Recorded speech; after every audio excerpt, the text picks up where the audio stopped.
된 괴로움이라는 거예요.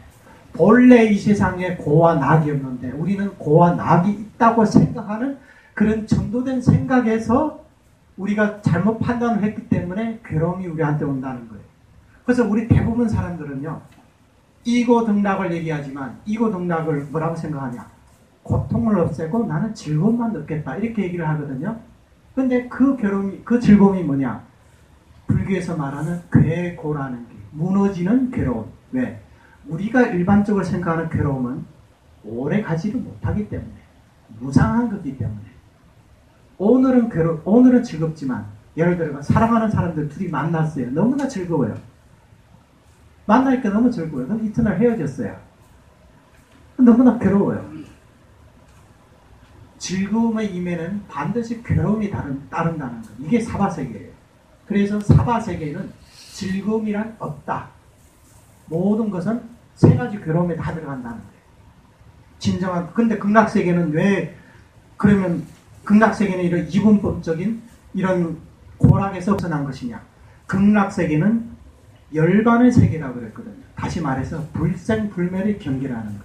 그래서 우리가 설사 지금 현재 우리가 이런 이치를 모른다 할지라도 극락세계에 왕생하는 순간 그 경기가 수성하기 때문에 우리가 바로 무생법인을 증득할 수가 있다는 거예요. 대승경전에서 마음이 청정하면 국토가 청정하다, 이렇게 얘기를 하죠. 유마경에 이렇게 얘기하거든요. 그래서 많은 분들이 법문을 할 때 마음이 청정하면 국토가 청정하기 때문에 우리가 마음만 밝히면 될 일이지 극락왕생할 필요가 뭐가 있냐, 이렇게 얘기를 하거든요.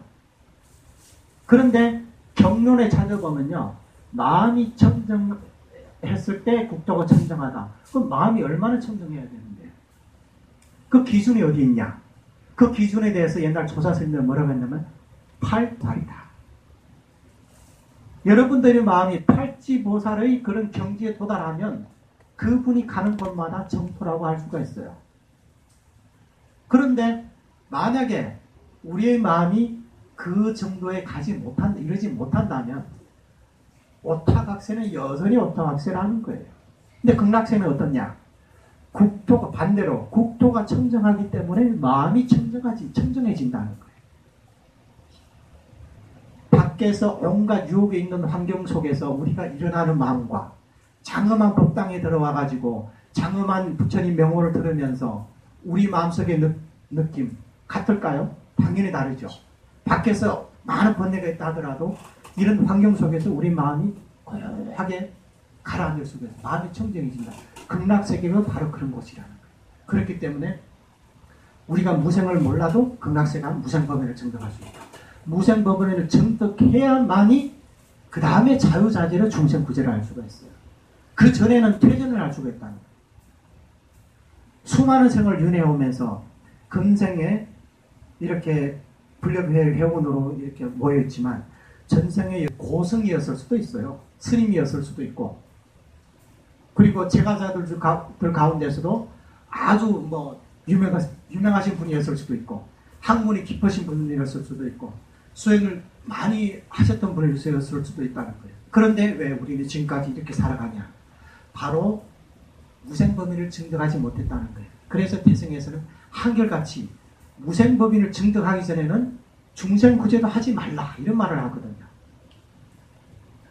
진짜 대자비심이 있다면 하루빨리 극락왕생을 발언하십시오. 그리고 빨리 갔다가 빨리 오기를 발언하십시오. 빨리 갔다가 빨리 오는 게 훨씬 효과적이거든요. 만약에 우리가 극락세계 왕생 못하고 나는 중생구제해야겠다 이런 대자비심이 철철 넘친다 하더라도 다음 생에 다시 윤회해가지고 사람 몸을 받을 수 있을지도 모르고, 사람 몸을 받아도 불법을 만날 수 있을지도 모르고, 불법을 만나도 다시 정토법문을 만날 수 있을지도 모른다. 처음 법문할 때 지금은 말법 시대라 그랬죠. 점점 가면서 이제 교법도 이제 사라진다는 거예요. 그리고 증득은 더 이상 없어요. 교법이 사라짐으로써 나중에는 이런 대승경전, 보리심이 뭔지조차도 우리가 모른다는 거예요. 개정의 사가가 더 말할 필요도 없고, 그럼에도 불구하고 그때 유일하게 남는 게 무량수경. 무량수경에서도 나무아미타불만 남는다. 그래서 연불이라는 건 시대의 장애가 없다는 거예요. 시대죠. 장애가 없다는. 이렇게 쉽게 중생들을 구제할 수 있는 방법이 있는데 왜 우리가 이것을 선택하지 않냐 이겁니다. 그래서 누구나 다 무생법인을 증득해야 된다. 그래서 깊은 산매력이 있으신 분들은 특히 무생법인을 증득하신 분들이야 칼로 목을 베도 그것은 칼로 바람을 베고 물을 가르는 것 같아요. 이 몸이 나가 아닌지 아는데 밴들 어떻게 해요? 뭐 아무 상관이 없어요. 그럴 때는 장기 기증을 하든 뭘 하든 아무 상관이 없다는 거예요. 그리고 또 한 가지 질문은 평생 뭐 연부를 안 하다가 임종 때 이렇게 장기 기증한 사람들은 반드시 사막도에 떨어지냐 이렇게 질문하셨죠? 맞죠? 네. 제가 보충 설명을 하자면 네.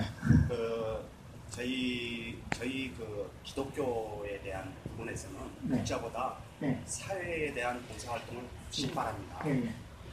근데 이 부자들은 그렇게 보현행원에 대한 큰 경전이 있음에도 불구하고 사회활동이나 남한테 헌신하는 부분이 약합니다.